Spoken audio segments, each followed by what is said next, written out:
Kembali menyaksikan Follow Up pemirsa, kita akan lanjutkan informasi terkait dengan penggeledahan yang dilakukan penyidik Polda Metro Jaya di kediaman Ketua KPK Firly Bahuri yang ternyata dinilai sejumlah pihak mencemari marwah lembaga anti rasuah tersebut. Dan untuk membahas hal ini, kami sudah bergabung dengan mantan penyidik KPK yang juga Ketua IM 57 Plus Institut Praswat Nugraha. Halo Mas Praswat, bagaimana tanggapan Anda terkait dengan penggeledahan yang dilakukan penyidik Polda Metro Jaya di kediaman Firly Bahuri di hari ini? Selamat sore Mas Febrian. Ya,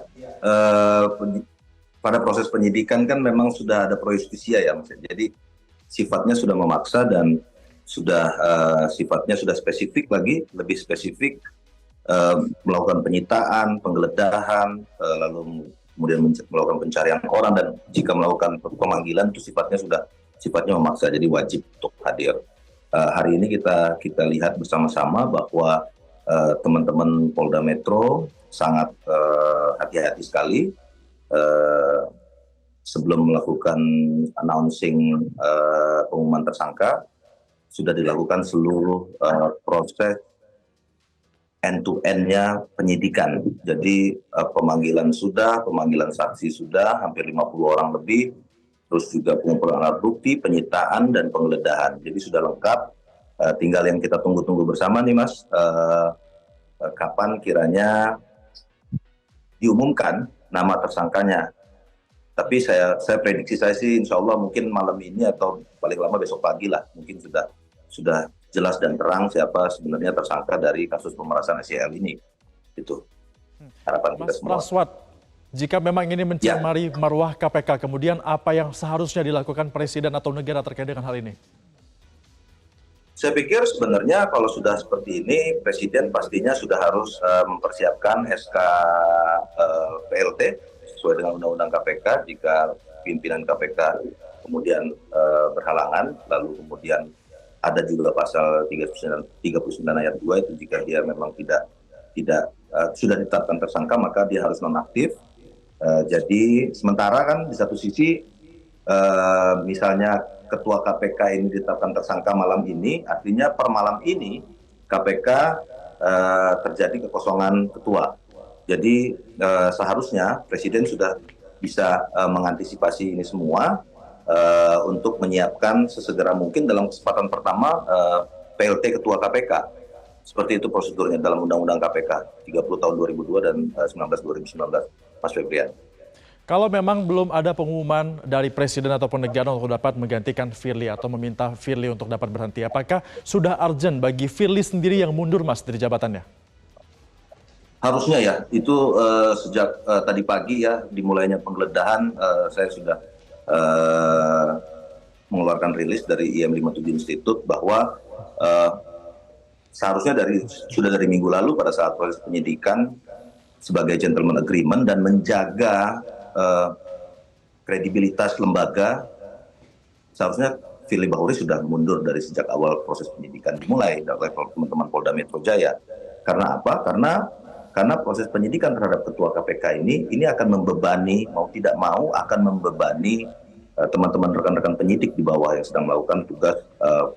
Ada yang melakukan proses operasi tangkap tangan, ada yang melakukan proses penggeledahan juga, ada yang melakukan proses penyidikan juga, pemeriksaan dan lain-lain. Bagaimana mungkin mereka bisa menjalankan tugasnya secara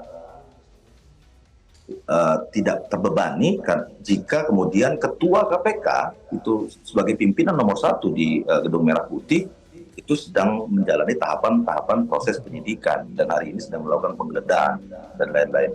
Jadi gini Mas Febrian, saya kan penyidik ya Mas ya, jadi tahu persis apa suasana kebatinan para teman-teman penyidik di KPK.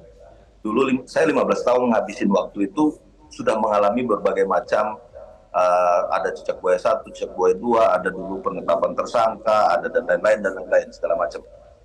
Jadi setiap ada gonjang-ganjing kondisi di level pimpinan itu 1.000.000% saya jamin itu mempengaruhi Mas Praswat, fisik dan mental dari teman-teman penyidik yang Mas sedang melakukan Praswat, tugas kalau di kita lapangan. lihat dalam prosesnya ini juga sudah ada pemeriksaan kode etik oleh Dewas KPK, bahkan ada foto Firly bertemu dengan SCL juga, ini merupakan bukti keduanya pernah bertemu. Tapi mengapa belum ada langkah konkret yang dilakukan oleh Dewas KPK terhadap Firly? Menurut Anda apa yang terjadi, Mas?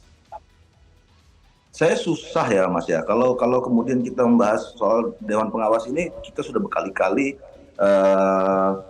menghadapi situasi di mana Dewan Pengawas selalu nggak seperti ragu-ragu dan gamang gitu loh kalau sudah berkaitan dengan pelanggaran kode etik di level pimpinan.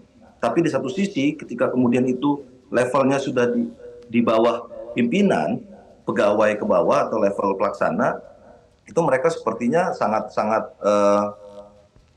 firm sekali, tegas sekali gitu loh. Jadi menurut saya ini akan sangat sulit untuk diselesaikan di level Dewan Pengawas kode etik, karena sekali lagi Dewan Pengawas itu sekretariatnya di bawah Ketua KPK, staf-staf Dewan Pengawas juga di bawah Ketua KPK, semuanya di bawah Ketua KPK secara organisasional. Jadi akan sangat sulit sepertinya mereka, teman-teman pemeriksa juga yang ada di Dewan Baik, Pengawas kami ini tangkap juga maksudnya poinnya artinya memang nampaknya juga tampak sulit bagi Dewan Pengawas KPK Mas Praswat untuk dapat melakukan tindakan konkret terhadap Firly Bahuri. Terima kasih Praswat Nugraha yang merupakan mantan penyidik KPK sekaligus Ketua IM 57+ Institut sudah bergabung bersama kami dalam Follow Up.